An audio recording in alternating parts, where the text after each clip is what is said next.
The thoughts, views, and opinions expressed by its host and guest on this podcast is for entertainment purposes only. I express firmly I am here to have a fun time, and don't need anyone ruining it by being butthurt. Take your clapped cheeks somewhere else. I am not a professional, I just play one on the show. Thank you, and continue supporting. Deuces. Many men wished upon me, dog. I don't cry no more. Don't look to the sky no more. Will have mercy on me, have mercy on my soul. For when my heart turned cold, have mercy on many men. Many men. Let me stop. Let me go and hit these drizzops. Welcome back to another late night with Jose. Are you ready? That is I. Is there any way we can cut his mic off? AKA On my cool J. That's I. Hey, want to hear the most annoying sound in the world? You're listening to Special characters. Welcome back, people, to another adventure, another audio adventure. That's what I like to call these things, unless you're watching these visually. No, I won't take off my Halloween mask. No, I'm sorry. No.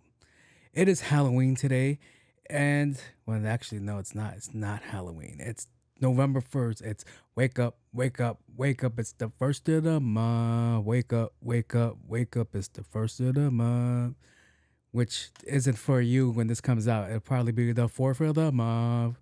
It's only my 3rd day here. That's my favorite Uzi Vert meme ever. And hey guys, how's everybody doing out there? Hopefully you guys are doing great out there. I just came back from trick-or-treating. Yeah, you know me, my big ass is out there. Why am I passing up on free candy? Who? Clearly you don't know who I am if you think I'm passing up on free anything. You guys are bugging. So let's see. I had a pretty good day today. I was pretty busy. I did a couple of errands. I indulged. I treated myself to some things. I found myself buying another pair of sneakers. I don't know why I'm buying sneakers so much. I don't know. See, this is why I don't like to buy things, because I hyper fixate on things. And then, like, if I like one thing, I want it in every color. And that's my problem. Right now, I just bought like 8 pairs of New Balances for no reason. I only have 1 pair of feet. Don't need 8 pair of sneakers. I don't know why I'm like this. I just am. So I was walking around the mall because, you know, when you buy things, you need things to go and match with your outfit. So I stumbled across the Champion store. By the time you're hearing this, it is too late. The Champion store is now gone from Roosevelt Field Mall. And they're having like a final blowout sale. You know how many times you guys see going out of business, and the place never goes out of business? Yeah. Champions in the Roosevelt Field Mall is going out of business, and I have to say, I'm a little sad about that. Really sad about that, because I love Champion clothing. I love the texture. I like the material they use. So I got lucky today. Not my luck is their bad luck, but that's the way the cookie crumbles. And they had all these reverse weave sweaters, right? They normally go for like $60, $65, right? They were for $25 today. So I bought 3 reverse weave sweaters, 3 sweaters for the price of 1. Can't beat that. And while I'm in there and I'm buying things for myself, this woman comes in, this entrepreneur, you would say, right? And it was very interesting to witness what I witnessed, because what I was witnessing I thought was like charity, but I took a step back and look at the situation, right? So to be where this lady was, I hope to be there one day where I'm in a position to make transactions the way she was making transactions. And for whether it was good or bad, I would like to hope it was good, because she said it was for charity. So like I said, Champion hoodies, I could flip these if I really wanted to. Am I? No, I don't have the facilities. So I could sell these hoodies. All right, got it for $25. I could sell it for like $40, make my money, make an extra 20 out of it. Like, well, $45, make an extra 20 out of it. But yeah. I could do that. Am I gonna do that? No. So that wasn't the only thing on sale. It was like bras are like $3, t-shirts are like $3, $3 to $5, socks are like $2, and book bags. These book bags that are normally $50 to $60 were like $15. So the lady came into the place where she all said, "Yo," I felt bad for the girl because she looked like she was. It was early in the morning. This lady was like, "Yo, these are on sale." She's like, "Yes, how much are they?" "Great. I'm sad that you guys are going out of business." "Yeah, it's crazy, right? I will buy all your book bags." "What do you mean?" "I want to purchase all the book bags in the store." "What do you mean?" "So what I'm going to do is I'm going to purchase all of these book bags and I'm going to give them away to underprivileged kids." And I was like, wow. Because there was like maybe over 100 book bags. She didn't ask how much the book, well, she found out how much the book bags were. So she didn't ask what the total would be. She just said, "I'm going to buy all the book bags." See, my broke ass is like, all right, this is $25. This is $25. This is $10. Okay, no, all right, I'm fine. Okay, I'm good. I'm good with my spending allowance right now. As opposed to this lady was like, "Yo, run up all the bags." I don't know if you guys ever paid attention to when I had the camera set up different, but I have about 6 pair of bags in this room right now. 1, 2, 3, 4, 5, 6. I'm lying to you, 7 pairs that are visibly out. That's not including the ones in the closet, in my car, at the job, at the gym. That's the train, or inside there. So I would say I have about 15 pair of bags. Out of these 15 pair of bags, they all range from $30 to $60, right? So this lady bought all these bags. I would say like they were like 87 to 100 bags. I'm pretty sure they were at 87 when this poor girl was at 87 book bags, still counting them up. And I'm like, that's great, man. She was like, I appreciate it. So this lady sees my little broke brown ass and I'm buying my little sweaters that I'm getting at a super discounted price. And she looks at, like, "Yeah, I'm buying these for underprivileged kids." I was like, great, that's cool. And I'm looking at her, and people that normally like do like charitable shit, people that like give things away, they have gotten to a stage in life where money isn't money no more. It's no longer how much cool shit I could buy. It's no longer how much money I could like take this and invest and triple the money, quadruple the worth. At one point, when people get to this stratosphere of money, it now turns into how much can I give away, which is like, wow. It's like, it's very interesting to see it. It's very interesting to see it. So I'm watching this and I'm like, okay, but I'm looking at her. I'm like, nah, something's a little off. Something's a little off. Because most people that normally get money, like you'll see like Bill Gates, and Bill Gates, like he would have like a $5 shirt on, like some $20 pants and shit like that. And he's worth all this money. And then I think about us and I put myself in this conversation because it's like, yo, I would have, I recently got like this. I was never really like this, but I would have like a $60 shirt on. I never used to like go out and be the $60. Even this shirt that I got on right now, this is like a $10 shirt. And like, this was always my bag to wear $10 shirts. Cause when I was growing up, I'm competing with guys to go bag girls, and the girls are in $5 outfits. They just bought their shit from Rainbow. So what the fuck? I look like wearing a $90 polo shirt to go bag a girl that's wearing a Rainbow outfit. So it's like, nah, fuck that. So I would go to Jamaica Avenue, get my 3 for $10 shirts, get my sunwear clothing, and just chill and bag all day. And then somewhere in life, I'm like, all right, $20 doesn't seem bad for a shirt. $30 doesn't seem bad for a shirt. $40 doesn't seem bad for a t-shirt. Okay, $100 doesn't seem bad for a t-shirt. And it's like, when you start adding up all the math, I'm like, all right, I'm living over my means, which kind of reminds me of the basketball girl, Angel Reese, when she was like, yo, I get paid $74,000 a year from the NBA, but my rent is $8,000 a month. She's like, yo, I'm living above my means. And she's like, I'm living beyond my means. And I'm like, yo, a lot of people live like that. A lot of people try to look a certain way, but don't really reflect it on the other end. Like, dudes will have like, they'll be like, oh yeah, you got like the 80 grand car. That's amazing. And it's like, all right, you're going back to like a tiny apartment, or you're going back to your parents' house, or it's like, yo, you'll have like all this jewelry on, and then they will like jump on like public transportation and shit like that. So it was always amazing. Because I remember one time this altercation that I had once where I had one of my chains out, and the bus driver was looking at me like, what the fuck are you doing? And I'm like, what? And he's like, you have an expensive ass chain around your neck and you're jumping on the subway, not the subway, you're jumping on the bus going here to here. And he was like, you could probably just buy a car if you have this chain around your neck. And I was like, you are absolutely right. I probably can. But there's other people that were in the same situation where they would they would have this chain out. They went all out to go get this chain. And it's like, all right, they're struggling to keep up. Like the best way I could break it up to is the people that go to the club every week.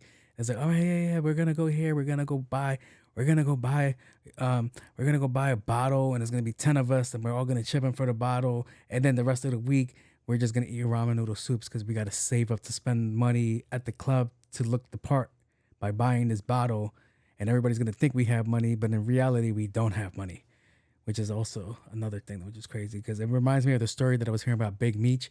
And like when you got it, it's just depending how you use it. And you could either do good or you could do some ignorant ass shit. Like Big Meech, I heard was like he would call the club and he would be like, yo, I want to buy the bar route. But if you don't have 100 bottles of this specific brand that I drink, I'm not coming. If you have only 99 bottles, I want 100 bottles. I'm not coming to your venue to spend money. That was the most coolest, flyest, ignorant shit I ever heard. And I was like, oh my God, I got to change my mindset. But yeah, watching this lady, if her intentions were really like, I'm going to donate all this shit, kudos to her. All right. That's for her. One day, maybe I could get like that. Maybe I could get to the point where I could help other people out. And you're probably like, it's just a book bag. Like, I'm like, yo, a lot of kids, that's important. Like, September is right. No, September already came. What the fuck am I talking about? Like the school is in session, all right? Your kids beat around, like their kids dog their book bags, or they just throw them shits. They carry them shits, drag it around. They don't carry it all the way. The straps are worn out. So that book bag can go, and you might not be in a position, as I just mentioned, book bags normally go for $35 to $60 to $100, depending how you are. And it's like, oh, that could really benefit somebody that might need it. Because I remember when I was going to school, not that I couldn't afford a book bag, but I know the kids that couldn't afford book bags, and here I am, we're going to school with a fucking piece of paper on my 3 sheets of pieces of paper and a fucking pen like a dickhead. And now as an adult, I have a numerous amount of book bags for some fucking odd reason. So it was just interesting to see that today. I was like, okay, like, hope to be like you one day, lady, and actually probably be legit, because I might be judging. Yeah, I was just watching her. I was looking at her clothing, and I'm like, I like people watching. I like clothes watching, and I'm looking at her. I'm like, she's wearing all Louis Vuitton. Like that scarf is like about like $700-800 alone. And I'm over here looking at her like she's about to go buy like maybe like $2,000 worth of book bags or some shit like that, and not even care, and probably give it away. It's probably a tax write over some shit. It was just interesting to see that. Yeah, and it made me think like, all right, I got to do better. I got to figure out something. I got to get up to a level where I could start getting to that stratosphere of lifestyle and money. Speaking of stratosphere, shout out to Spotify for trying to put a restriction on my podcast. Shout out to you guys. This is for you guys. Without you guys, I wouldn't be much. But there's this new thing. Other podcasters, let me know if you guys are dealing with this. But they're trying to put a restriction on my podcast, like a rated R brand on my fucking podcast, which is entertaining. Because this is the first time I'm ever dealing with this, where they're actually asking me like, yo, if you're making this content, then you have to make this material. You have to label it as this, so nobody under the age of 18 can see your podcast, or they shouldn't have access to your podcast. And I'm like, hold up. I just mentioned about a couple of months ago, there's a rise in young listeners. And I do tell them you shouldn't probably be listening to this, but a listen is a listen. Thank you to you guys, all right? Without you guys, I wouldn't get this rated R brand. But yeah, they want me to start marking it because I'm guessing the numbers of young listeners is going up, which is crazy because why are y'all here? Like, I don't think I even relate to you guys in any form of way for shizzle. But yeah, it's crazy, son. I'm like, you want me to do what? Because the last episode they were telling me that. I was like, wait. I was like, you guys are just recently threatening to take down my episodes, and now you want me to label my show inappropriate, even though I kind of already label it as explicit. But to add that, I wonder how much more damage that's going to do to the show. So, I think the real question comes down to is like, all right, I might have to start looking beyond Spotify. So there is an avenue that I was considering looking into, and it's pretty entertaining, but I feel like I need a bigger buzz. But at this rate, I'm going to just have to just do it anyway, where people are now just doing their own websites. And now if you want to engage with them, listen to their stuff, because they're dealing with the same thing I'm dealing with. They were just smart enough to get a website, and then you just go to the website and listen to it, which is going to probably annoying the people that listen to this via the apps, which is Spotify, Apple, or Google, or Anchor, or Stitcher, Lab, all these things that I'm on that I don't even remember to pronounce. It's like, all right, cool. So it's pretty entertaining where I'm like, all right, where can I take this to now? Because Patreon is a thing, but Patreon is like, how much do I want to charge for this? And like, do you guys even deem this worth paying for? Like, I thought I mentioned that in the last episode where I was like, I don't know where I'm gonna, if I were to put a price on this, what would the price be? So it's like, that's like another thing. So I was like, okay, whatever. But yeah, shout out to Spotify. Thank you for trying to put all these walls up. You would think I was like a fucking Kamala Harris supporter the way you're fucking trying to veto all the shit I'm doing. You know, it's crazy. All these damn trains are like passing by today. I'm pretty sure you guys can hear all of these things. So, yeah, today's sponsor is the LIRR. Shout out to them. Speaking of people on Long Island, let's actually talk about a train system. So this will be my 4th week in a row speaking about this one character. And the way I'm going to mention this character, shout out to Jose, because today we were walking around and he was dressed up as the Terrifier. So this is not sponsored by this guy either. So it's pretty entertaining that people are trying to bring the killer clowns back.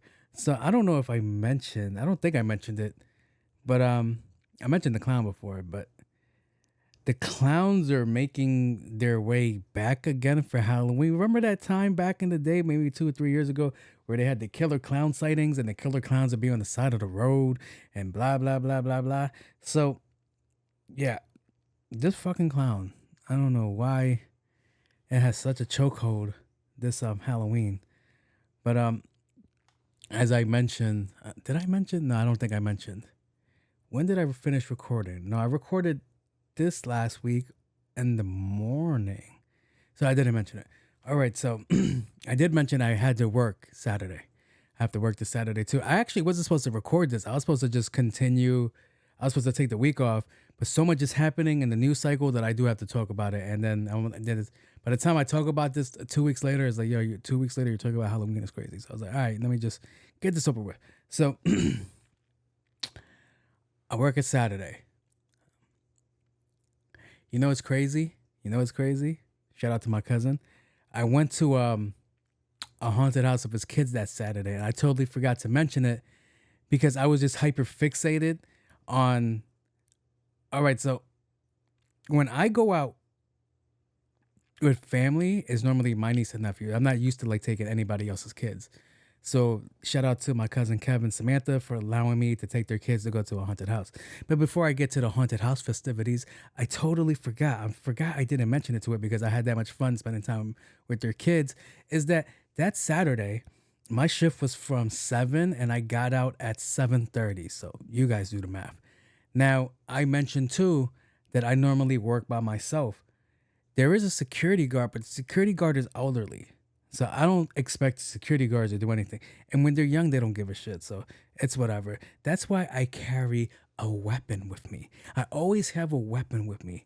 You could quote me on that. Anybody that ever wants to try it, okay? Podcasters that are trying to start some shit. In case you ever try to like approach me, I have a weapon on me. This is your warning. You have been forewarned. I have a weapon on me. All right? But that's besides the point. Working all these hours, right? I'm trying to go home.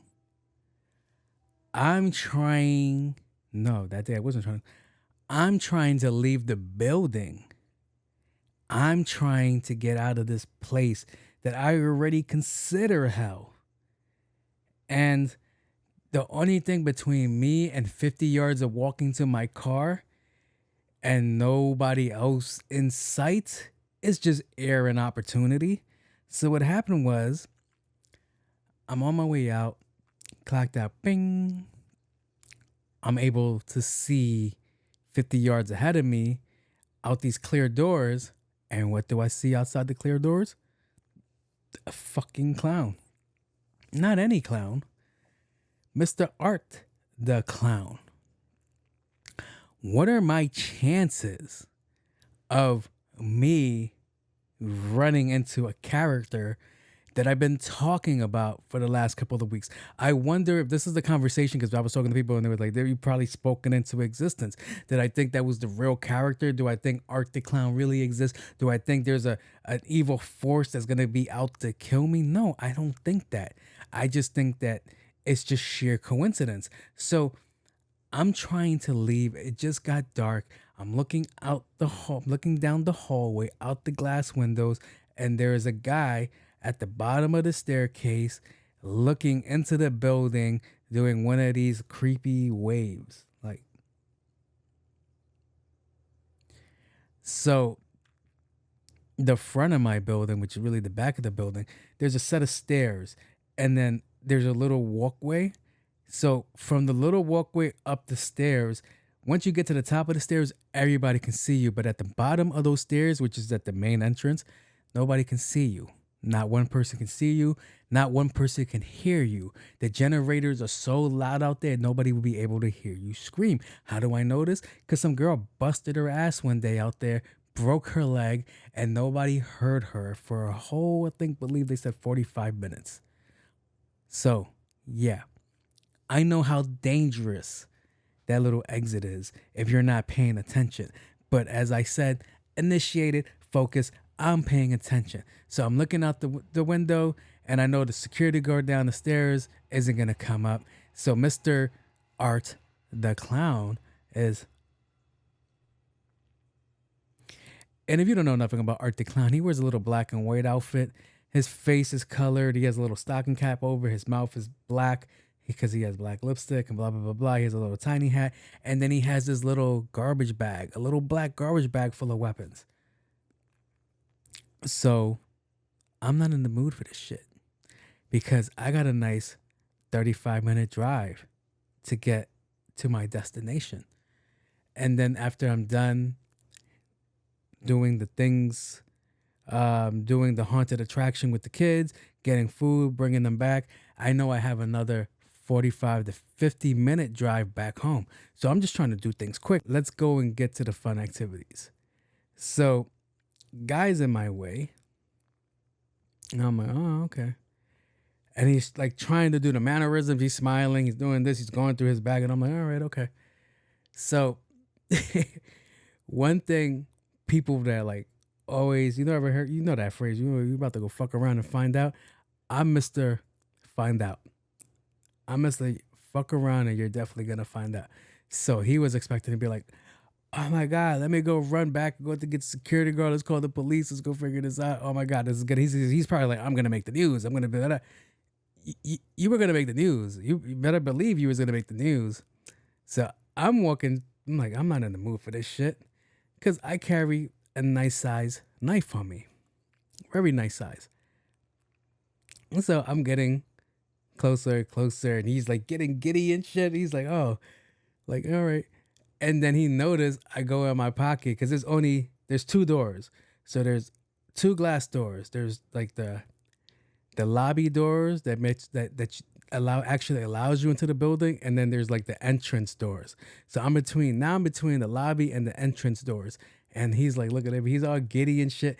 And like I just knew whatever he thought was gonna happen wasn't going to happen the way it was planned. Because the minute I get to that other door, he already saw me just pull out the knife.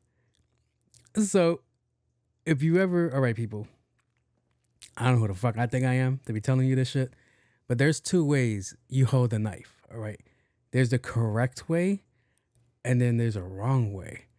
A lot of people hold the knife the wrong way, all right? A lot of people watch too much movies, and what they tend to do is, oh, let me go get my comb, right? Because law enforcement and military people are taught this shit. So there was like, if you see somebody hold a knife like this, you see them hold the knife like this, they don't know what the fuck they're doing. All right? This means you kind of have a fighting chance. You shouldn't engage. Warning, referring to the tag in the front. You shouldn't engage. Anybody holding a knife like this, they don't know what the fuck they're doing. They're not about that life. Anybody holding the knife like this, it's time for some action. All right. Anybody holding a knife like this, Michael Myers, stab. Yeah. So pop my knife open, and then he just sees this.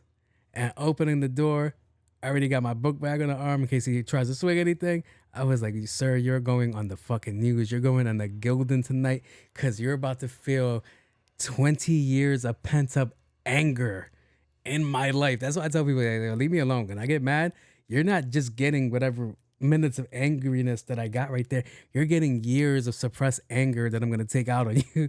So he saw that and he's like, oh shit, like this guy is not calling for help. He's not doing anything but actually engaging. So it was like the most funniest shit because he's like running to go up the stairs. He's like, yeah, it's those classic words. It's those classic fucking words. It's a prank. No. I'm a fucking motorboat. I'm gonna get to you.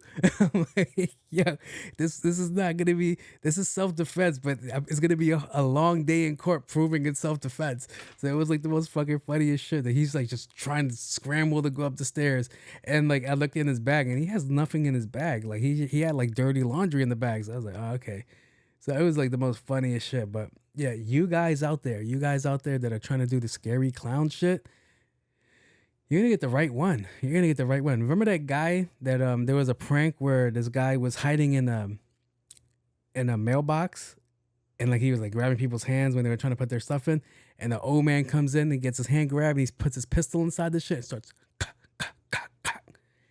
yeah, that's gonna happen one day. You guys ain't gonna survive that first at all. No. All right. They're gonna be at your funeral like that old man was very demure. He wasn't.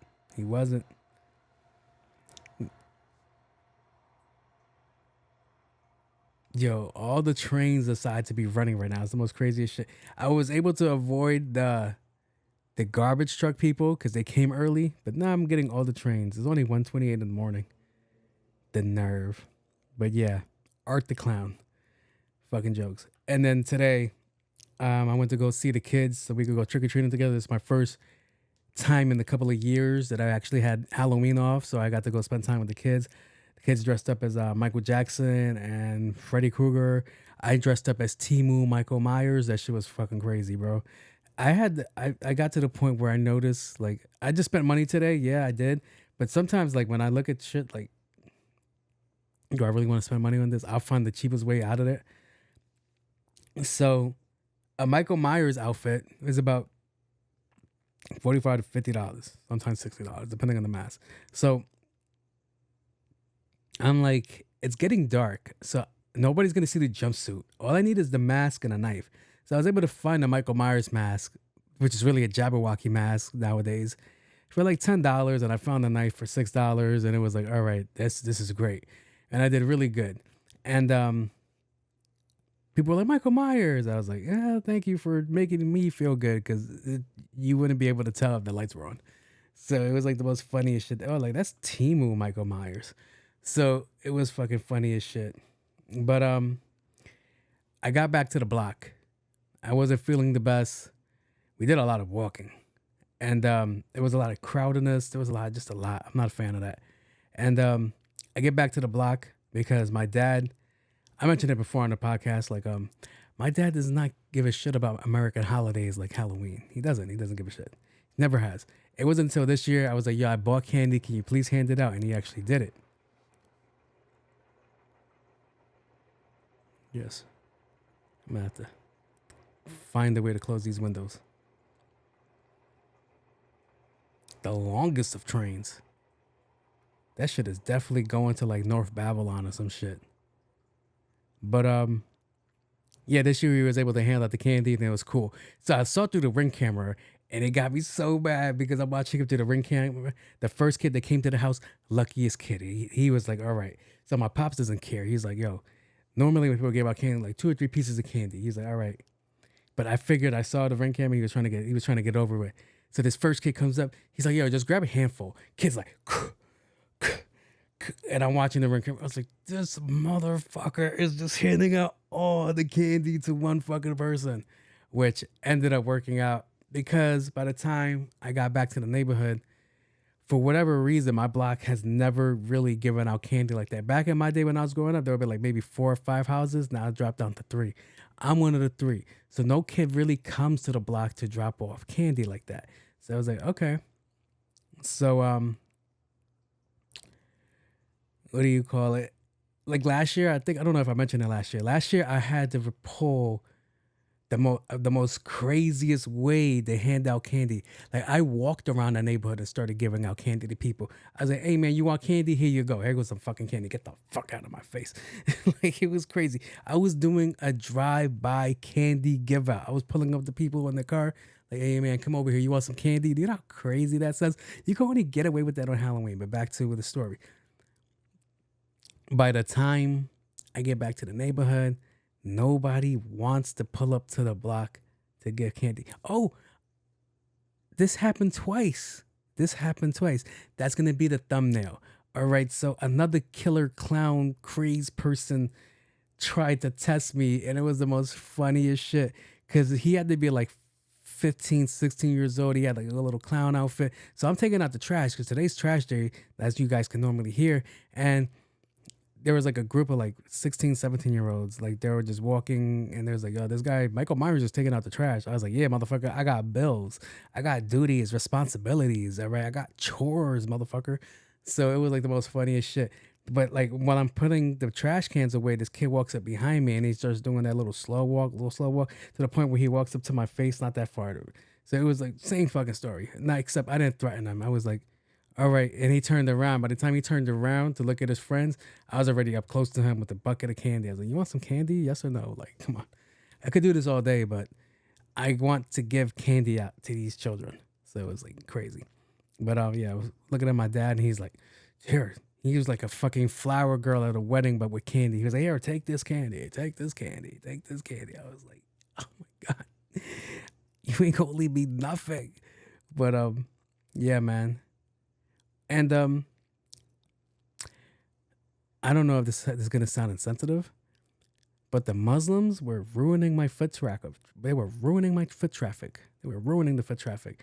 I couldn't tell between who were kids and which was like a group of Muslims walking up the block, which is throwing me off because I'm over here trying to give candy to kids, and here it comes like 6 Muslim men walking up the block talking about the good word. And I'm like, can you move faster? Amazing outfit. Great costume. Keep going. Like, come on. But yeah. They're like, that's haram, brother. That's haram. I'm like, yo, just go. Go before I chase you. Which, is that a hate crime? I hope not, but let's see. Somebody will tell me. But I was like, you guys are ruining my Halloween vibes because I told you as before, like they run in a pack. They all walk in a pack, which is good for them. But they all walk like 6 or 7. So I'm looking at 6 or 7 dudes with white sheets, and I'm like, oh God, this is the South. I would have been way more terrified. But yeah, this shit is crazy, son. Halloween was good. I had fun this Halloween. I was Timu Michael Myers, and I switched back to my old mask. And I gave out some candy, and just a good old time hanging out with the kids. And people were just in good spirits. The area that I was in was like good spirits. Everybody was dressed up. People were taking pictures of my sister because she made her own outfit. She was like the Mothman prophecies or something like that. And my neighbor Jose, who you've seen in the video, JG Final Touch, he was dressed up as Art the Terrifier, and he's walking around with the black bag with a chain. And like he has like his work tools in there. And I'm like, fam, when the police pull you over in this neighborhood, they are going to beat your ass. So it was just like funny as hell. I was like, it was a good Halloween. Great Halloween. I liked it a lot. All right, so I'm gonna get out of that section. I'm gonna go to the movie section. You're now tuning into I gotta do that shit. But I saw Venom: The Last Dance, and I'm gonna let you guys know right now. I normally would go, catch that shit, cuz. No, don't watch it. Don't watch it. Don't watch it. It was the most pile of garbage I have ever seen. I was watching it and I was like, this is some bullshit. Bullshit. So what's funny was my boy that I work with, we're movie buffs. We like watching movies. So he was like, yo, I saw Venom. And he's like, good. I was like, how was it? He was like, I'll let you go watch it. I was like, fam, you should have just told me I was going to waste my money. You should have just told me I was going to waste my money. I don't know why I went to go watch it.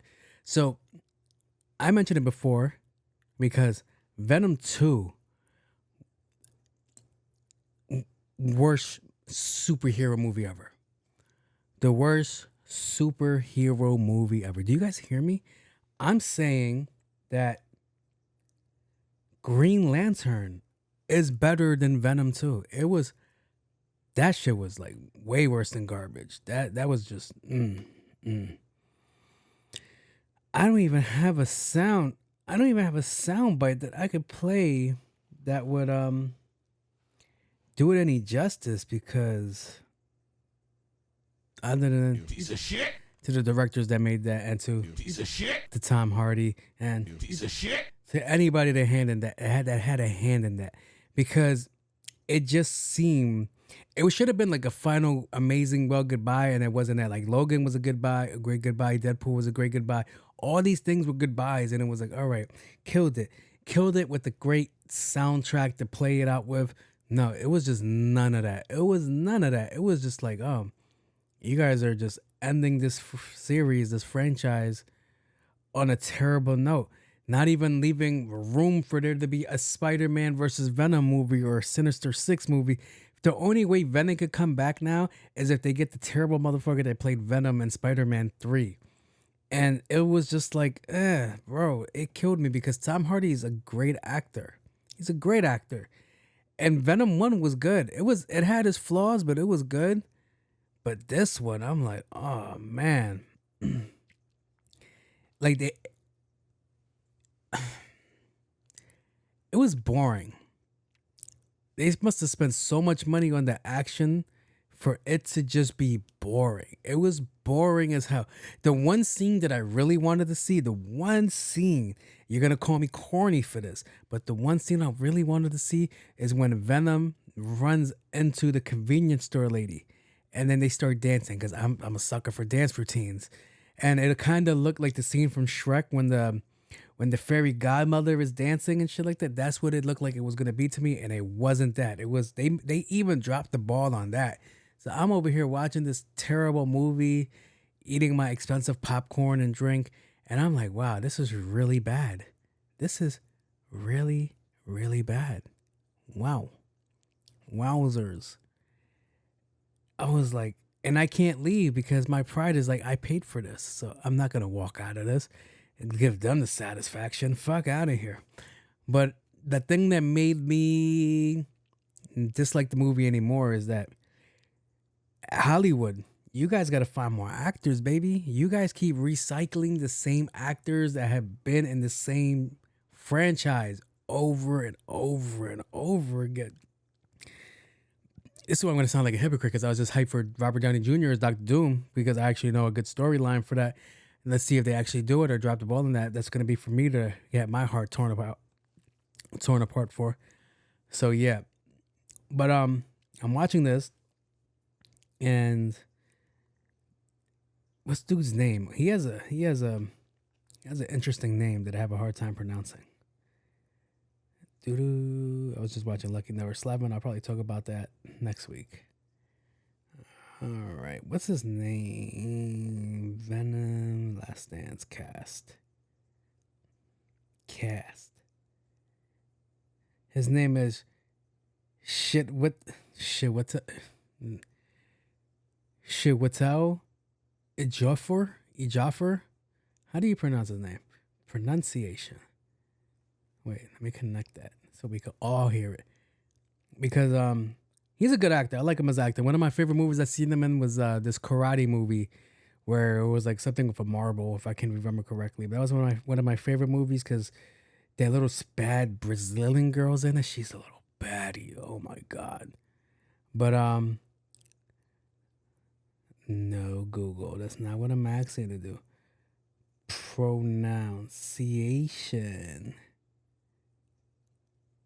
Chiwetel Ejiofor. Chiwetel. I'm calling here. Chiwetel Ejiofor. Yeah, I'm over here calling him Chiwetel Ejiofor. All right. So the reason I'm mentioning this is because he was already in a Marvel movie where he was in the Doctor Strange franchise as, what was his name? Baron Mordo. So already in the franchise, still in the same Marvel universe, and it's like you got him again. Okay, what else you got? Because Venom already showed up in the Spider-Man universe when they were talking about Thanos, so that's how I know they're all in the same universe. And then it came down to the dude. What's dude's name? He's in it. He plays this character. He plays Gore. And Gore, if you know anything about Gore, he's the father of the symbiotes, and they rebelled against him. They trapped him down there. And if you watch Thor: Love and Thunder, the sword that the butcher, the God Butcher uses is a necro sword, which comes from Gore, which is a symbiote of Venom. So that's how they all connect. But back to what I was saying. This man, there was another character in it. His name is Andy Serkis. He was Null. That's the guy that was trapped in the movie theater. In the movie, his name was Null. And he also plays... He actually plays a lot of people. Where is it? He's in Black Panther. I always forget his name in Black Panther. He was actually... I liked him. Ulysses Claw. He was actually one of my favorite characters in Black Panther. Because he was very cool. Like, and he was still like not serious, but still a killer. So that's why I liked him. But they just keep reusing all these actors over and over and over and over again. And it's like, yo, what the fuck is the point? Damn, she's a baddie. So I'm like, yo, step your acting game up, because it's crazy that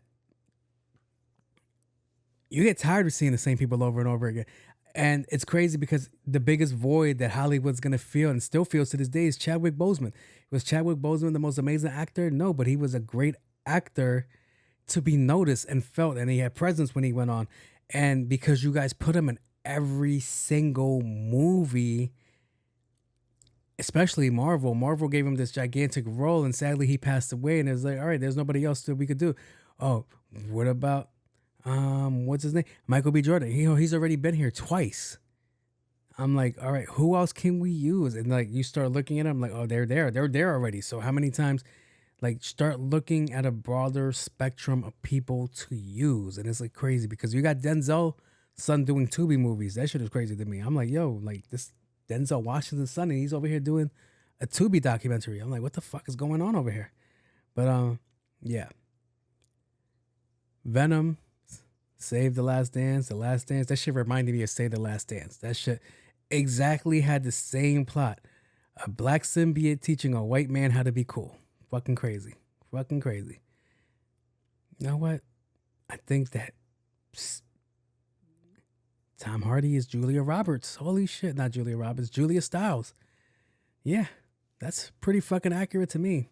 So if you're looking for a movie to watch, don't let it be that one. Because I liked them in the motorcycle movie. And it's like, yo, you just did that and you went over to that. That's crazy. That's crazy. And that's his own franchise. That pisses me off even more. All right, let's get out of this section and go on to the... We interrupt this program for an important news announcement. The real reason why I ended up recording this episode, because the Cool Report is kind of hectic because there's a lot of media to talk about, and I'm going to have to actually drop these clips right when these come out. Right when this video comes out, I have to get these documentation out into the world. So Young Thug, shout out to Mr. Thugger Thugger. So Mr. Thugger Thugger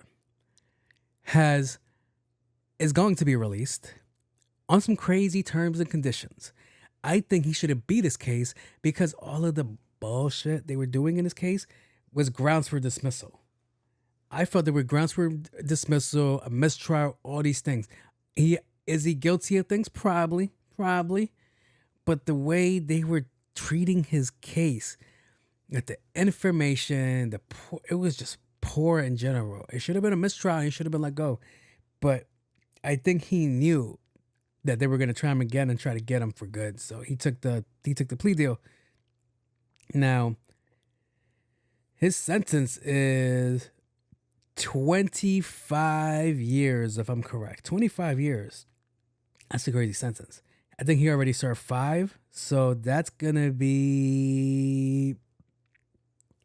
I believe they want to do... It's 25 years, but he's going to do 15 years of probation. That's some wild shit. When I heard Wallow, shout out to Wallow. Wallow's one of my favorite people. When I heard he had 20 years of probation and he just recently got that off, that's a crazy thing, bro. That's a crazy thing to keep somebody on probation for that long. All those restrictions for that long.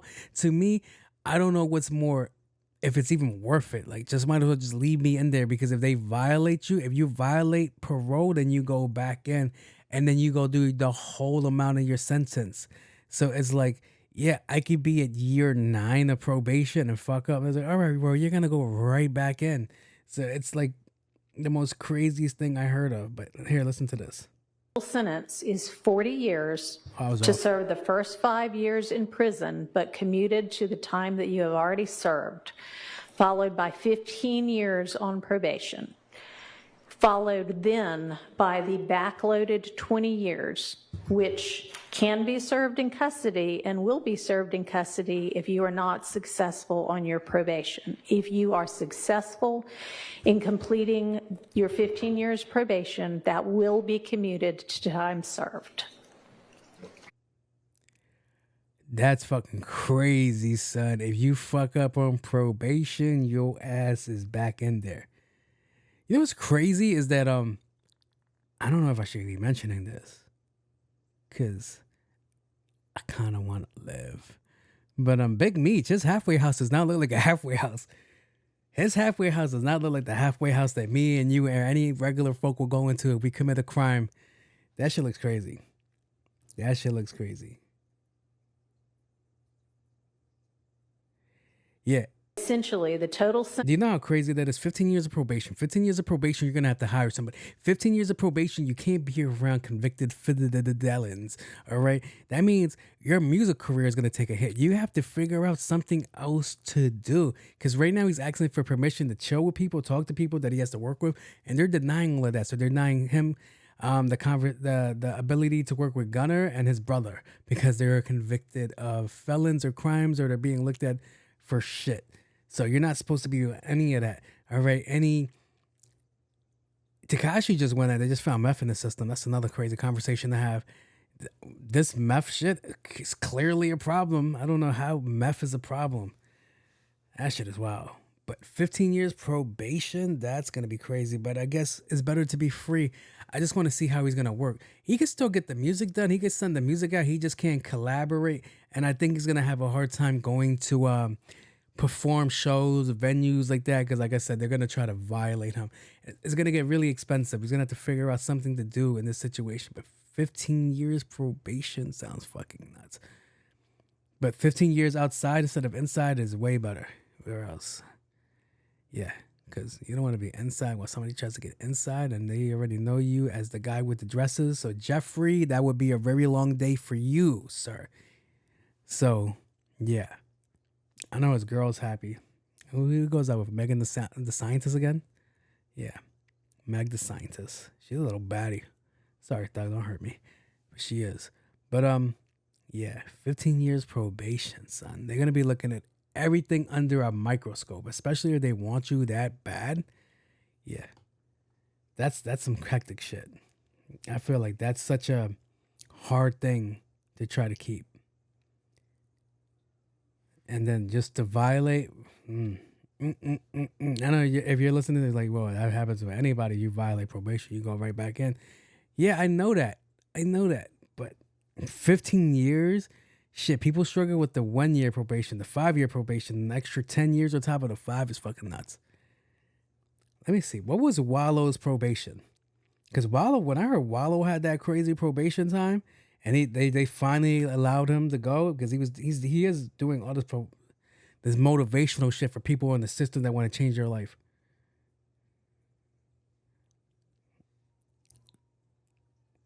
He had 20 years probation. Is Wallow still?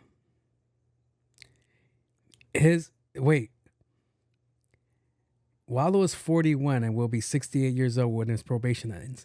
So his probation was supposed to end in the year 2048. Being on probation from 2024 to 2048 is wild.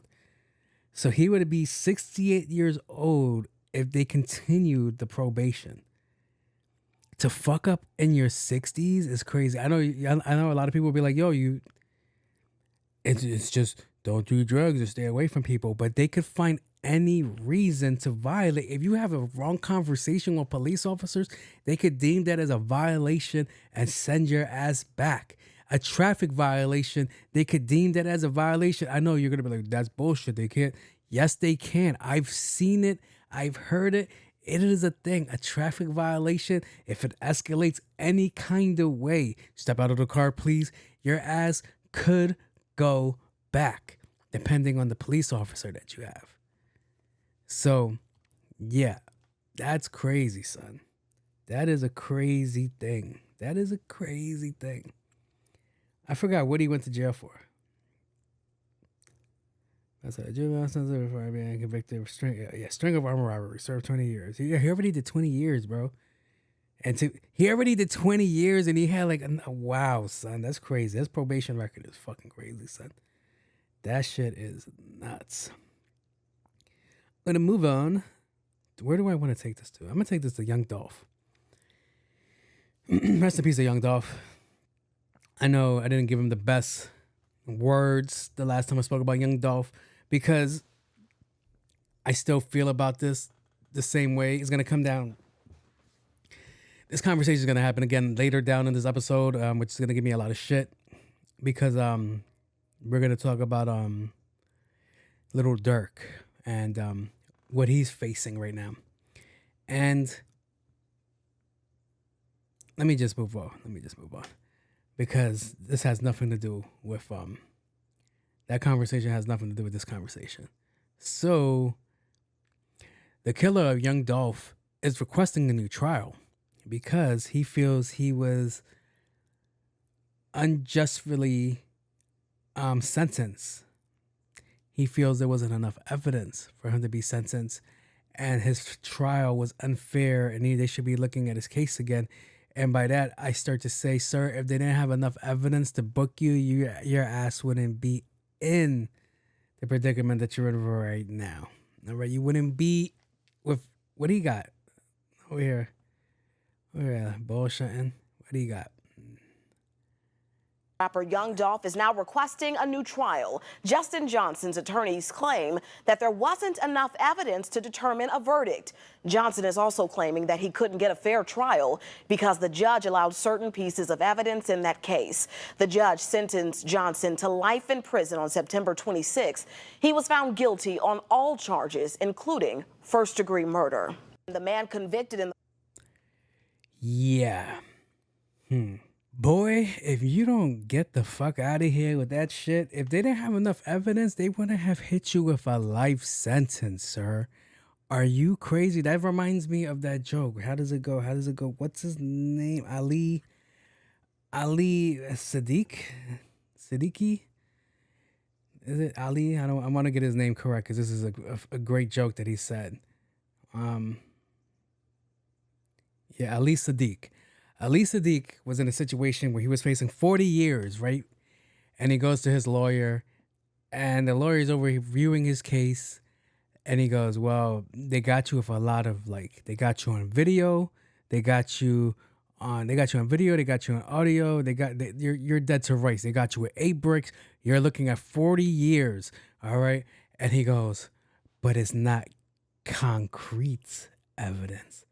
And he goes, that's not a legal term. That's not a legal term. And he was like, I don't know what you mean by concrete evidence, but they got a lot of drywall up on your ass. They have a sturdy foundation to fucking put you away. And this is kind of reminding me of the same conversation that that Ali Siddiq was talking about with his lawyer. It's like, yo, you're guilty of whatever they said you did.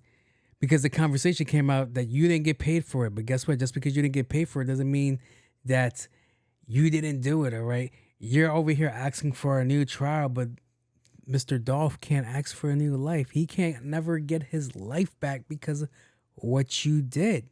So how do you look being like, yeah, I was unjustly tried. You unjustly took somebody's life, you dickhead. What are you talking about? Now, I know people are going to like appeal their shit, but to be like, yo, I wasn't fairly tried. Sir, just stop it, all right? Choose your words better. I've been having this conversation for a minute with people. Choose your words better. Silence and listen are the same words, just misspelled. Think about it. Jesus Christ, bro. Like, what evidence are you going to provide that you weren't the person that they said that you are? What evidence are you going to provide? I need to know that. Please bring in all the documentation so we could be like, yeah, no, we're going to add more time now. I hope they add more time to your ass for that shit. Over here wasting the taxpayers' money. Fucking crazy, son. Got you dead to rights, and you're over here like, oh, you know what? I don't think they had all the information. It's some wild shit. Speaking of all the information, another person, if they would just remain silent and just fucking listen, is Miss Megan Thee Stallion. Ma'am, you won. You got this guy to go to jail for a couple of years. He's gonna get deported, and he won't be able to be the person that he was originally going to be before the fucking case. I'm talking about Tory Lanez. So Miss Megan Thee Stallion drops a documentary, and all the girls are going crazy about it. All the girlies, real hot girl shit, are going crazy over it. And Mr. Tory Lanez's group looked at this shit because she goes on the Gayle King interview, and she admits that she slept with Tory Lanez, but she told the defense that she didn't sleep with that man. Now, people are going to go, well, it doesn't matter because that was in the court. And when it came down to the court, then she was like, all right, I slept with that man. Yeah, but that kind of makes us look at you a little bit differently. Your credibility isn't the same after this conversation. Oh, my bad. You know, I was supposed to listen to that. My bad.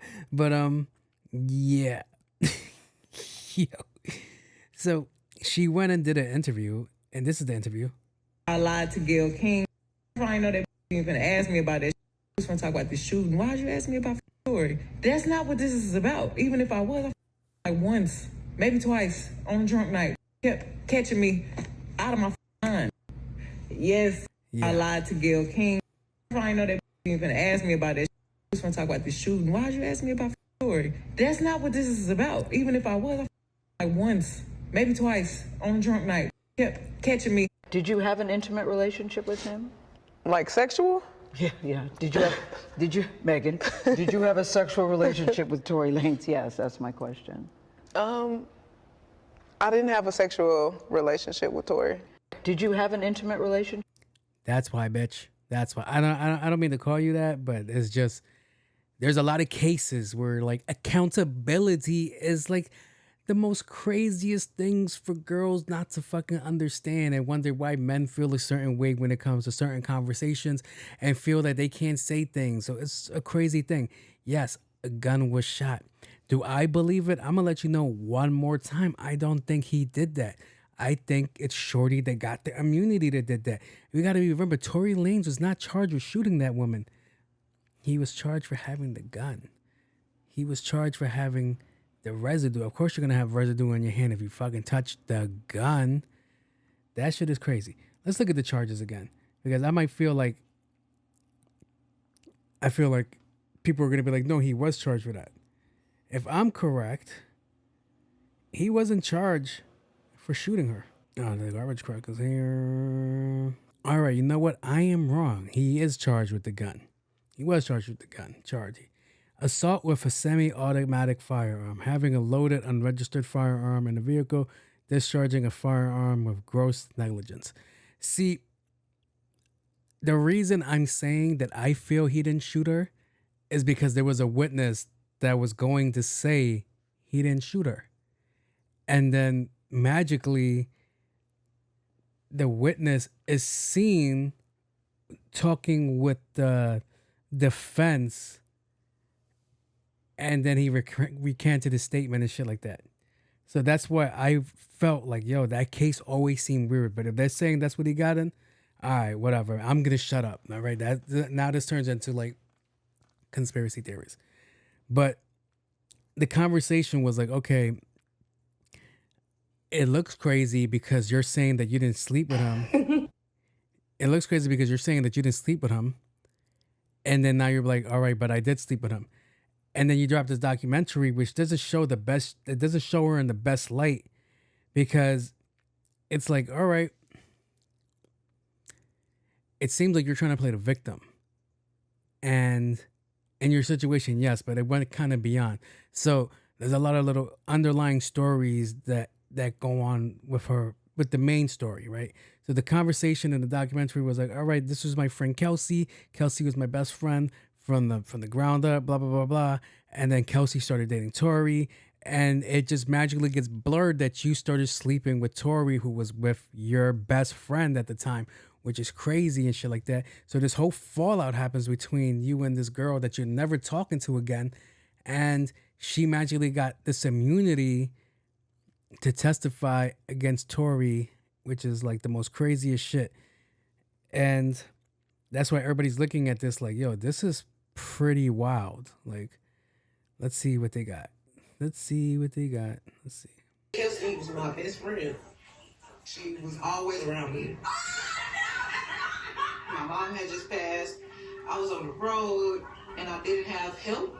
So I was like, well, you could be my assistant. Kelsey is a person that is like just on her business, and she always been like that. Like, you're making them quit their jobs and you're making them a professional hobby. Two best friends, I envisioned it being like the dream team. Rest in peace, Natalie. We miss you. I can't believe it's like a year. Talking about Shorty's mom. Make sure Megan is always good, because I'm really like doing what she was doing for Megan, you know? So the conversation comes down to, which a lot of people don't want to bring up, because the legal team, Tory's legal team, said they're gonna try to reopen the case off of that information, which is like, all right, you could go for it. But if you were found guilty of shooting that gun, then I don't think there's much that you could fight over that. It goes beyond that, especially if they got GSR on your hands. So I don't think you have a case anyway. But the real thing that I walked away from this documentation, this documentary that they were saying is that yo, you're saying Shorty was your best friend. Shorty was this. Shorty was that. Oh my God, ride or die. Been there at the bottom. And you still slept with her man? You don't do that to your friend. Are you crazy? You don't do that to your friend. Your friend starts talking to somebody, that fucking person becomes an ex. You don't even view that person like that because of how heavy you fuck with your best friend. You crazy? Are you crazy to be like, oh, I might have slept with him one or twice? Sounds crazy, son. Even if you were to run the game like, yo, I slept with him once. Okay, maybe one drunken night, you guys might have had some feelings, whatever, blah, blah, blah, blah. Okay, twice? I was like, okay. No. That wasn't a mistake. That shit was planned. You always had intentions to do something like that. So when I see other girls over here in the comment sections and they're like, well, a lot of guys are overlooking that this happened and he shot her. All right, you know what? You could get me with the you shot me shit. Like, okay, all right. I could be wrong. I just admitted I'm wrong on that. Okay. But at the end of the day, you're going, this is my friend. I would never do nothing. This is, we're supposed to be here to the end. Ride or die, blah, blah, blah, blah. And now it's like, yeah, I fucked her man. It's crazy. And then it led to this whole fucking thing. It's crazy. It's just crazy to me. So, yeah, it's wild to deem somebody your friend and then go behind their back like that. Do this massive betrayal. Even if that wasn't a person that she thought was the guy, it's still a massive betrayal to your friendship that you're putting sex over the friendship. That's fucking crazy. A lot of people are going to be like, well, she had alcohol issues. It's not an excuse, bro. It's not an excuse. Like, come on. Well, they say, you know what they do say? The people on alcohol, when they kind of show their true form when they're on that substance. So that should let you know that she ain't fuck with you like that. Because that's crazy, son. One of my peoples tries to fuck somebody that I just told him, like, I think I love them or some shit like that. And they fuck them. And it's like, I can't, we can never go back to that place that we were before. We can never go back to that. Are you crazy? We can never go back to that trust that we had before because you already violated the code. You already violated the code. That's crazy. And it was like, all right, from what I understand, from what I heard, this is all hearsay, but him and Kelsey together and him and Tory, then they were at the Kardashian party. He was about to get some Kardashian ass and she got mad. They all left. I don't know why you left, sir. I am not missing on Kardashian box for some Meg Thee Stallion box that I know I could still get and I already had. I ain't never had no, where my shit at? Where my shit at? I ain't never had none. Shorty? No, not that one. I'm trying to see what that be like right there. Look, be look. That's what I'm saying. That's Kardashian box. It's the cute one too. What's her name? No, the cute one I like is Kendall. Kendall's the cute one. I also like Chloe too. What is the name of this Kardashian girl? Nah, that's the dude. What is her name?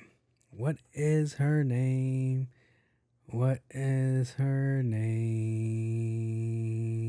This girl doesn't get off my shit. Tyga's baby mom. It's gonna say like Black China. No. Did I get that wrong? Kardashian girls. Why am I blanking on the Kardashian girls? Kourtney, Kim, Chloe, no, Jenner sisters. Is it Kendall Jenner? Huh? It's Kris Jenner, Caitlyn Jenner. Is it Kendall Jenner? No, Kendall Jenner's the cute one. Kylie Jenner. Yeah, it's Kylie Jenner. That's the one that, like, she didn't have lips and now she has lips. Yeah, her. That shit is crazy. So you think I'm passing up on fucking Kylie Jenner box, a Kardashian Jenner box? Are you crazy for some Meg Thee Stallion box? Crazy. Not on my watch. Not on my watch. Yeah, Tory Lanez speaks out of Megan Thee Stallion. Maybe she lied on what they said. Yeah, they're gonna mark her as an unreliable witness and try to get a case back open up. I don't know. I don't think that's gonna work out for you, Mr. Lane's legal team, because they got GSR on you and they over here saying that you did it. So that's gonna be completely out of the way for you, sir. So in other words, you are fucked. All right, let's get out of the cool report and jump into the. Wait, Jose! Jose, I got to tell you something! All right, we have some doozies. All right. Are you gay if a man robot gives you the Beats by Dre? Yes. Yes. Yes. Maybe, maybe not. I don't know. What if it's a man robot, but it has girl hands? Do they even have girl robots yet? If it's the Ex Machina or Machina, what I like to say, but people like to say Machina girl. No. Is it? I don't think it is. How could it be if they don't have a gender? Well, they do have a gender. Damn. It's a good question. That is a good question.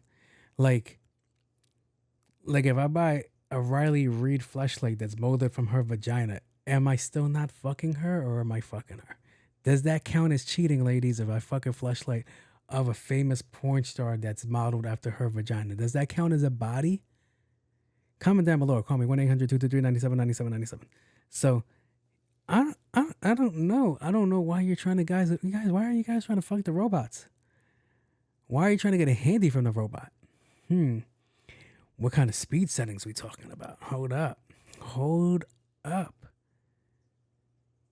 Is it both for speed or comfort? I hope for comfort. All right, speed might get it done. But what if it's going like too crazy? Like, what if it's going so fast that it just like rips your shit off, son? That shit is crazy, son. Or like it gets like the super money grip, like this shit doesn't let go. Like, what if the robot shuts off mid jerk and now you got a robot arm stuck to your dick? And then you got to go to the hospital, or you got to call the fire department. A bunch of broly ass men are going to break down the door coming out to see a robot hand on your Johnson. That is crazy. That is wild, wild shit right there. Wild, wild west. Welcome to the wild, wild west. Some would say it's homophobic if you don't let the robot jerk you off. I don't know. I don't know who those sums are, but they're saying it. They're saying it. I don't know. I will have to come back to you on that one. Wait, hey, yo, pause. I'm going to move on to the next question. I'm just going to say that there are no rules saying that you can't do things with your robots like that. So you might as well do it now before the rules come out. Before there's like a support group for robots that are like, yo, he makes me do things to him. That's crazy. That's crazy shit. All right? That's wild shit. Like, she keeps making me put my hands in super sports vibrate mode. That's crazy shit, bro. All right. Thoughts on the Puerto Rico comment at the Trump rally? I'm going to get a lot of shit for this. I know I'm going to get shit for this. I know. Boy, over the top! How outre? That shit was fucking funny to me. It was funny. All right. Was it the right venue? Probably not. But it was funny. And I kind of got annoyed with comedians that were mad about the joke, because the first rule that we say in comedy is that, yo, you can't, if you're a comedian, you can't talk shit about the joke, because the joke was meant to make light of a situation. And everybody knows, I don't want to say everybody knows, but in the comedy world, you can't just go out and just bash somebody's joke because you didn't approve with the joke. That's complete bullshit. It's complete bullshit. All right? There are jokes out there that are inappropriate, and they try to get censored. See, this goes against people get bored with this conversation. It goes with the freedom of speech shit. There's consequences for freedom of speech, in case you guys didn't know. But it was like yo, it's not that serious. It wasn't that serious. We all know Puerto Rico is not a fucking island of garbage, all right? That's Staten Island. Okay, that's clearly Staten Island. You go argue in the comment section about that shit. We're not going to sit here and be like, oh my God, it's a fucking island of garbage. That's what they think about it. It's a fucking joke, all right? Because the joke before that was even more hilarious. And I thought that joke would have been more, it would have garnered more hatred made over that Puerto Rico joke. Because it was like, when he was like, I'm up, my arms are open when it comes to immigration. He was like, but it's more like, no, wait, hey, yo, hell, hold up, no. That shit was fucking funny as hell. But I was watching other Instagram comedians like, that's not funny. How could you make this joke? And that's the way they deem us. That's the way they see us. And blah, blah, blah, blah, blah, blah, blah. If y'all don't shut the fuck up. Because your conversation should have been, that's not the right place for that joke. You could have got me with that one. Like, all right, not at the presidential debate. We should have more decorum, whatever, demure. No, conversation was about, it wasn't a good joke. And that's complete bullshit. All right, because that shit caught me so off guard when I saw that. It caught me so off guard that I actually did fucking laugh. It caught me so off guard that I saw my butthurt friend get up and walk out of the room. And I'm like, why are you walking out of the room over this joke? It's a joke. You really think your island is full of garbage? Are you fucking kidding me? It's full of poverty. It's full of poverty, but unlike a lot of places, that's what it's fucking filled with. All right, you guys know the bullshit 360 deal the government signed up for over there. And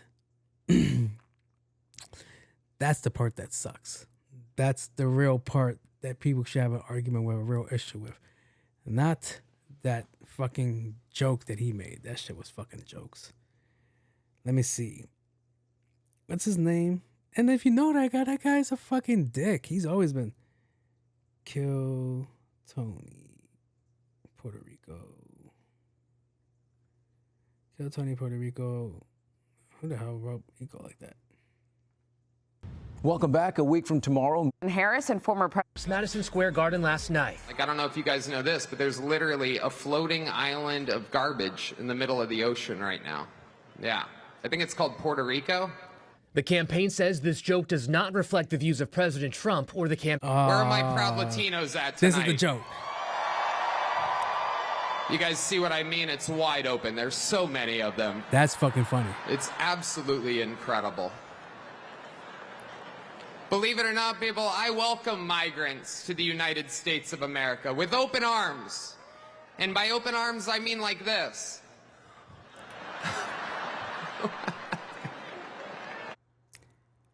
The fact that people were butthurt over this joke. The fact that people were so butthurt over this joke is fucking amazing. It's like, yo, it was actually the open arms joke was genius. It was genius because it was like, all right, that's pretty fucking funny because you're over here like, oh yes, come. And he's like, no, that's fucking hilarious because I would have never fucking thought of a joke like that. The floating garbage shit was fucking jokes too because you know what's crazy? You know what's fucking crazy? There is a fucking floating island of garbage out there. It's called, let me stop. But there genuinely is a floating island of garbage. That's where we dump our literal garbage into the fucking ocean that is starting to submerge and actually be visible, but yet you're gonna be butthurt at the joke. That's fucking crazy to me, son. That is crazy to me because I've been to Puerto Rico. Puerto Rico is fucking beautiful. It's fucking beautiful. I even went to Puerto Rico after the fucking hurricane where son was throwing the garbage fucking the toilet paper at them and shit like that. Come on. I was still there even after the storm. Still fucking beautiful. Beautiful sunset. Beautiful fucking food. Beautiful fucking culture. And it's like this guy made a joke and y'all are really out here. It makes me look at people that took that joke and ran with it like, all right, so how are you really viewing Puerto Rico then? Because me hearing that joke didn't make me like side-eye Puerto Rico. Like, wait, it is garbage. You're absolutely right. Come on. It was a fucking joke. I don't know, man. People are just sensitive. The people that are sensitive is crazy. The shit that we grew up on and that's what you're sensitive about, that shit is nuts. That shit is nuts to me. All right, here goes a section that's going to get me some shit right now. Thoughts on Dirk. So, Little Dirk. King Von's, man. See, this is street shit. I don't like talk about street shit because when I talk about street shit, I'm mostly talking from the point of view of me being in the street, but also being smart enough. See, that's going to give me shit to not fully engage in all street activities. For me not to fully engage in throwing my life away. For me not to fully engage in putting myself in positions to go and fucking lose my life. See, a lot of people see things in the street and be like, oh my God, I want to do that. And then there's people like me that see things in the street and be like, I'm going to get the fuck away from that. See, there's this amazing conversation when it comes to hood shit. And it's either, all right, we're both growing up in the same area. I want to get out of this shit. All right, I'm going to do this through education. I'm going to do this through selling drugs. All right, so when it comes to this, I'm going to do this through selling drugs and I'm going to go through a bunch of shit. I'm going to start self-medicating. I'm going to kill people. I'm going to fucking put myself in the way to fucking destroy my community. Come on. And we never look at the person that took their ass to school, that went to college, became successful in their field. No, we never do that. And I mention this shit all the time because I feel bad about that poor guy that gave that fucking speech at my school. And we looked at him like, hey, yo, shut the fuck up. We don't want to hear that.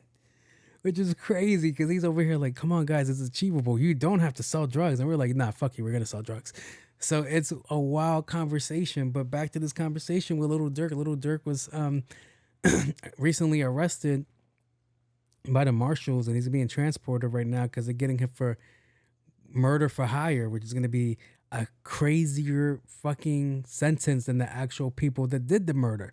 And that's the thing that's always as crazy to me because I always think about Max B, because Max B was arrested for planning a robbery that turned into a murder. So because he planned the robbery and it turned into a murder, he got 75 years, while the people that actually did the murder, the execution, only got 20 to life.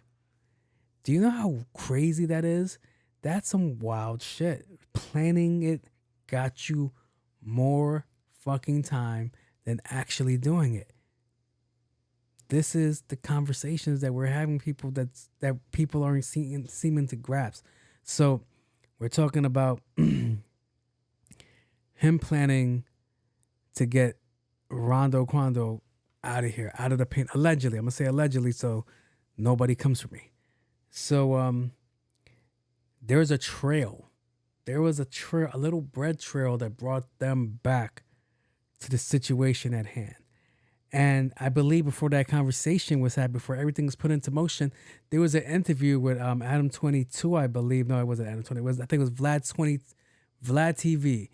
And Vlad was like, anybody that leaves this certain kind of trail is asking for it, all right?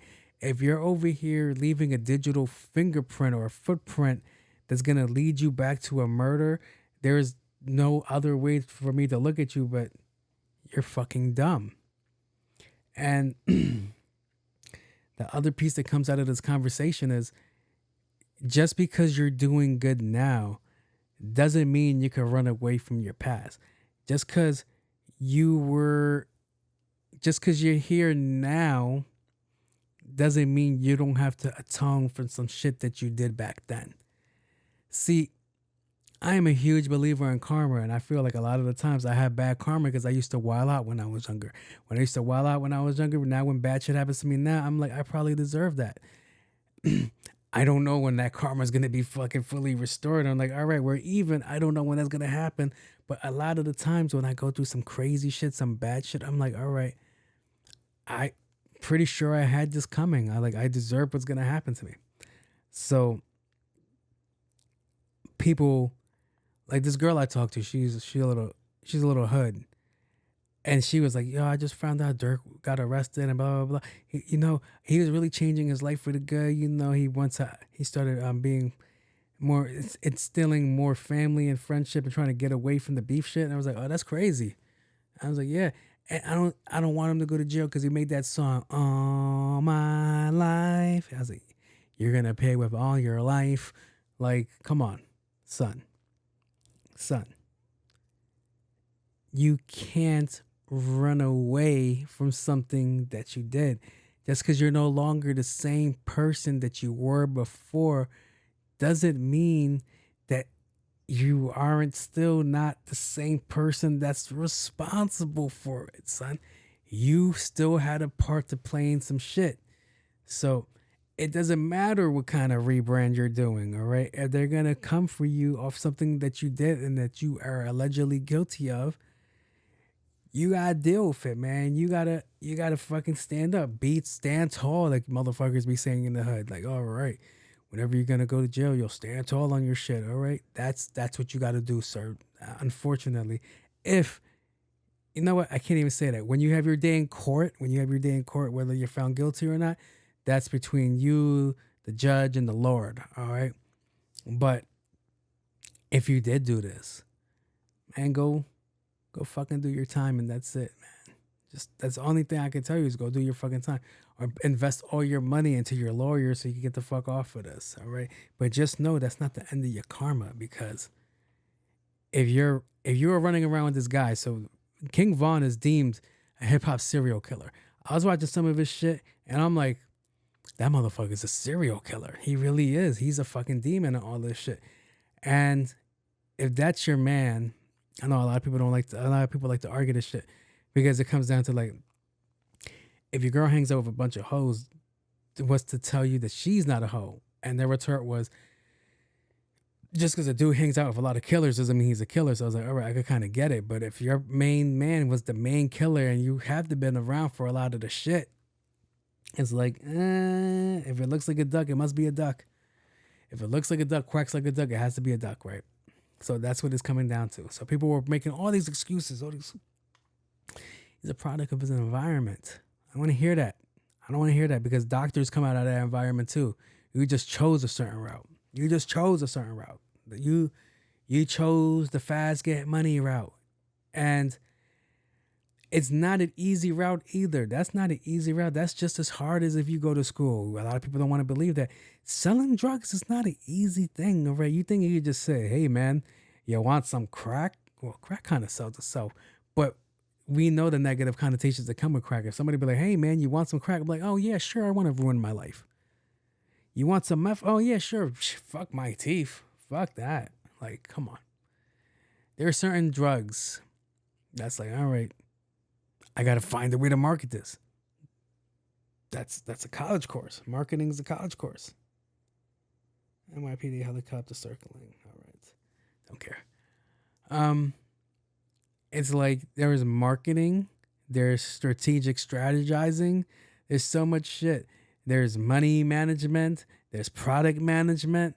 There's there's fucking product management. There's money management. There's fucking figuring out how to move the money, how to clean the money, how to do with your workers, deal with your workers. You're running a whole fucking organization. You're running a whole corporate organization under your own fucking name. And it's just in an illegal subject. It's in an illegal area. But a lot of people that know how to do that shit can take their talents to the real world and hopefully make something out of themselves. All right. But it's like all these excuses are made. Like, the people see a lot of death and it changes them and you have to move a certain way. And it's like, yeah, but we can't overlook if you did some wild shit. Like my wild shit is wild, but it's not take a life wild. It's not ruin somebody's life for the rest of their lives wild. So it's like, all right, okay. But yeah,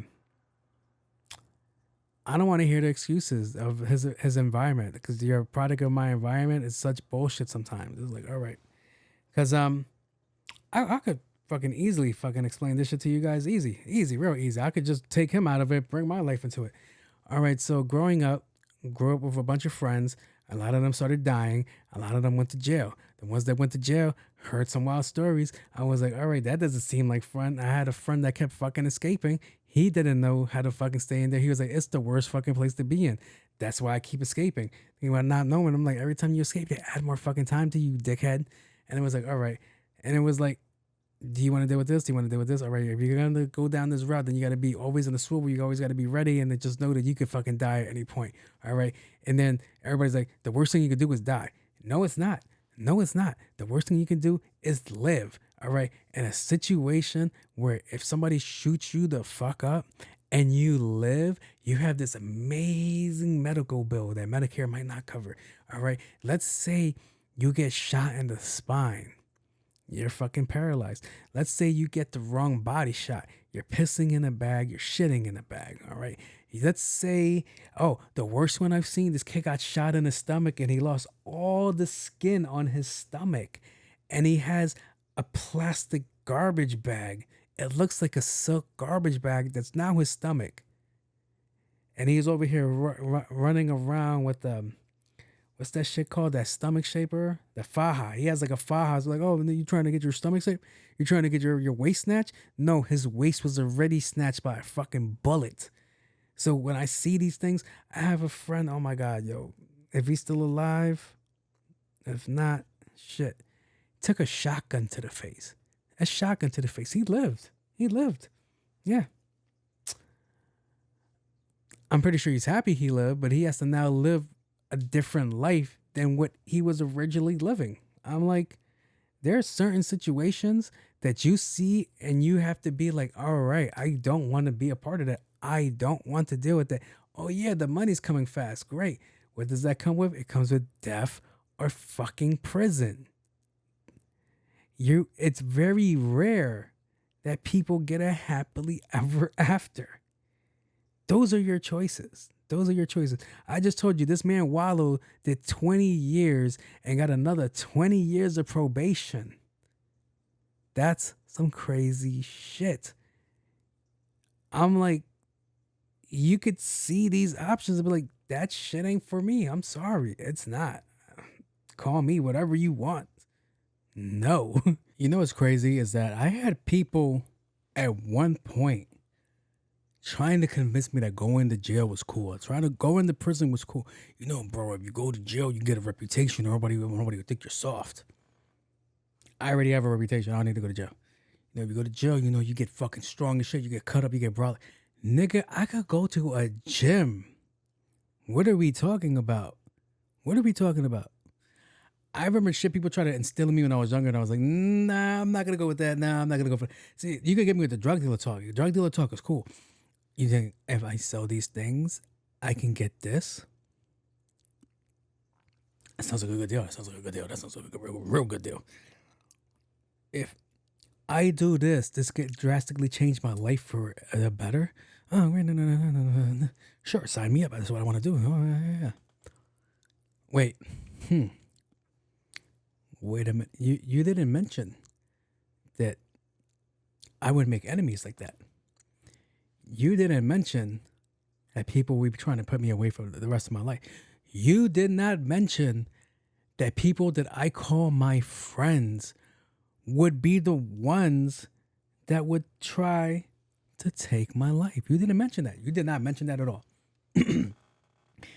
Oh, that's in the fine print. Oh, no, fuck that. Oh, no, fuck that. I could tell you on the multiple attempts that people tried to take my life. I'm like, I could tell you right now, in the multiple attempts that people have tried to take in my life, it was never a stranger. That was the most craziest shit to me. It was never somebody that I didn't see. It was never somebody that I didn't know. Right? It's like how can I say? It was like a mafia movie. It would never be somebody that's like in the shadows. It was never It wasn't like that fucking open ending of Sopranos where it was like, all right, somebody came in that he didn't know and killed them. No. It's like Goodfellas or Casino. It isn't somebody that you don't know. It'll be somebody that you know that'll come up to you with a smile and try to end your shit. So when I saw that growing up, I was like, oh, nah, I don't want no parts of it. Even on a flip side, even when I was younger, when I didn't give a fuck about my life, when I didn't care about consequences, where I was already on some BIG shit, ready to die shit, because you want to know why you couldn't get me with jail? Side tangent. You know why you couldn't get me with jail?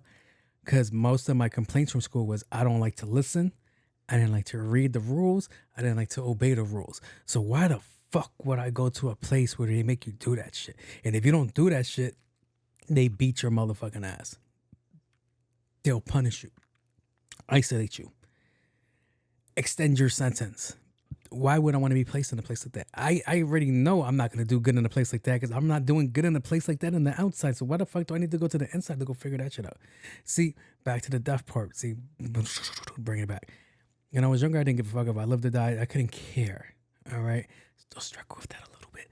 I just have a better way of hiding it. Now, I can tell you one thing that I went through where my life almost was taken because I found myself trying to take somebody's property that didn't belong to me. Did they work hard for it? I don't think so. But who am I to judge, all right? Selling drugs is a hard thing to do sometimes. But he had something that I wanted, and I felt I should take it. He felt I didn't deserve it, and he won the exchange. Now, the way he won the exchange was he pulled out a weapon. When he pulled out this weapon, he said, like, yo, you just start praying to God right now because you're going to go. He's like, you're going to go. So he did that as an intimidation tactic, right? Like, I'm going to end your life, all right? I'm going to, like, just, your mother's going to cry, right? So I didn't turn around in the way that somebody should turn around in that experience, that somebody with common sense should turn around in that experience. Because if that was the right person at that right time, that probably would have been my last exchange. That would have been my last exchange of words like, all right, man, just fucking do it. Just fucking do it. Just do it. Like, I don't care. Just do it. Because that was legit my response. I was like, just fucking do it. I'm like, fucking pull the trigger, pussy. What was going through my mind? I don't know. I think about that as an adult. I don't know what was going through my mind. But what he saw, which was the smart part on his end, was he saw somebody that didn't value life. And what he saw was his life going to slip away for taking my life, right? See, these are the positions that you got to look at yourself into. When you're about to put yourself in a position where you're about to do something really fucking crazy, and then you notice somebody that doesn't give a shit. And it's like, all right, he doesn't care about his life, but I care about my life.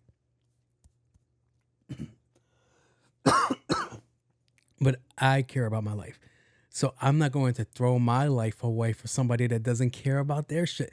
They could go lose their life from some other idiot because I refuse not to be that fucking idiot. So he was like, hey, yo, go on and get the fuck out of here.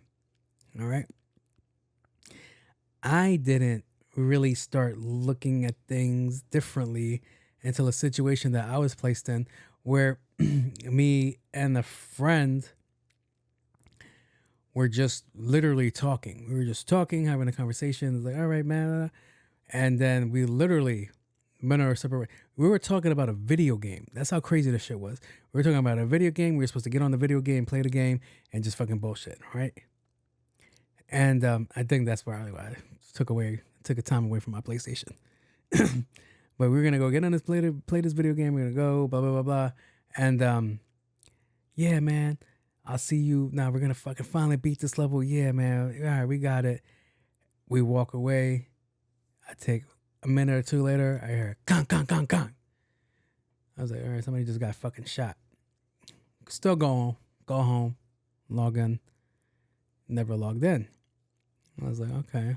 Remember, this is like, cell phones were a thing, but you couldn't talk to nobody after 9 because that's when your minutes are free.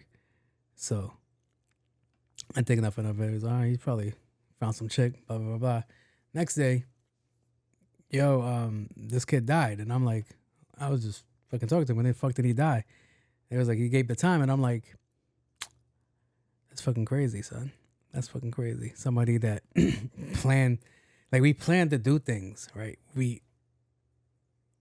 It's crazy, son, because like, it's like you don't really have control of your life. Like we made plans to go do something. We planned to link up to play a video game and fucking talk about the video game and blah, blah, blah, blah. And it was like, no, just out. Like that's, no, your plans are changed. Should change.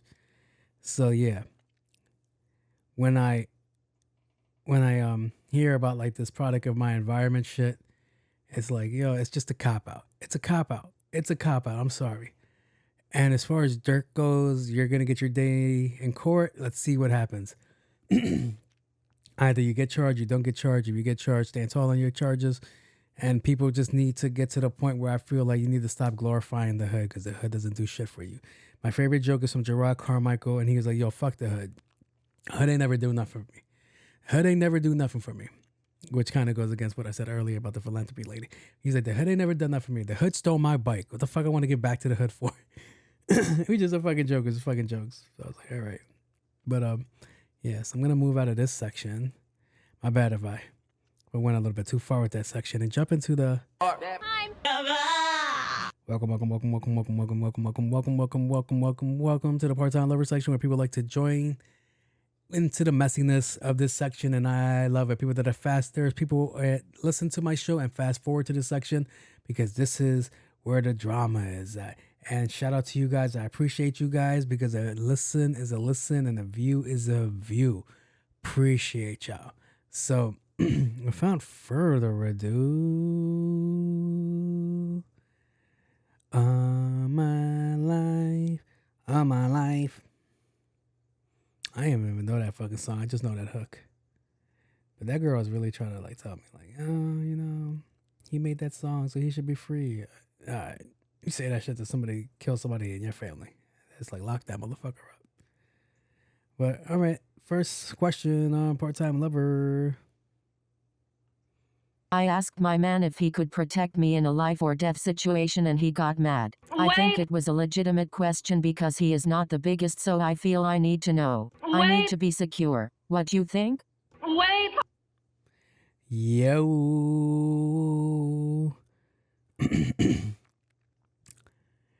What do you mean by he's not the biggest? Let me stop fucking around. All right, so let me reread that. I put the phone down like an idiot. I asked my man if he could protect me in a life or death situation. Ma'am, nobody has control of that. I just said that a second ago. Go listen to the other one if you just fast forward to this part. Nobody can protect you. Nobody can figure out that determination if they can protect you in a life or death situation. It's all really high hopes and wishes, all right? I heard a comedian make a funny fucking joke, and he was talking to his wife about a similar situation. He was like, yo, if somebody breaks into the house, I have to go off adrenaline. Hopefully my adrenaline kicks in and it keeps us alive, right? He's like, what I didn't tell her was the person breaking into the house has an adrenaline rush too. And the difference between me and him is that he was planning on the adrenaline rush and I wasn't. So I'm going off like sheer whatever, like in the heat of the moment. And that motherfucker has a plan. So yeah. In a life or death situation, I mean, I'm being for real. You really can't ask somebody that question because you never know. Because even the biggest of people could get slept. It just takes that one right moment and then boom, they're down. Unless, am I reading this wrong? Unless you're thinking about putting him in a situation. if you're a shorty that has a loud mouth, like a man having, all right, so the reason I mentioned that, because I'm going to get shit for that. I can hear the girls now. They're like, oh boy. The reason I mentioned that is because I'm not a cuck. The reason I mentioned that is because when a guy has a loud mouth, he has to handle it. It doesn't affect you. But when a girl has a loud mouth and it offends a guy, you should be lucky enough to know if you have the right guy, he's not going to take it out on you. He's going to take it out on him because you are the plus one. He is the winner by default, and the ass whooping goes to them. I've been in situations like that where a girl has talked me into a situation and I had nothing to do with it. And I've seen men placed in situations where their girl talked them into an ass whooping just by being guilty by association. So it's a crazy thing. So yeah, he might be a little small. He might be whatever. That's what I'm getting, is that you're saying that he's not the biggest, tallest of guys. But everybody can have an off day and anybody can be slept. It really comes to what fate has in store, I would guess. But yeah, he could be mad about that because that kind of seems like, yo, what are you setting me up? What are you lining me up for? Hold up, what's going on here? Yeah, that would suck. All right, go apologize to that man. You go pick him up, put him on your shoulders. Shit.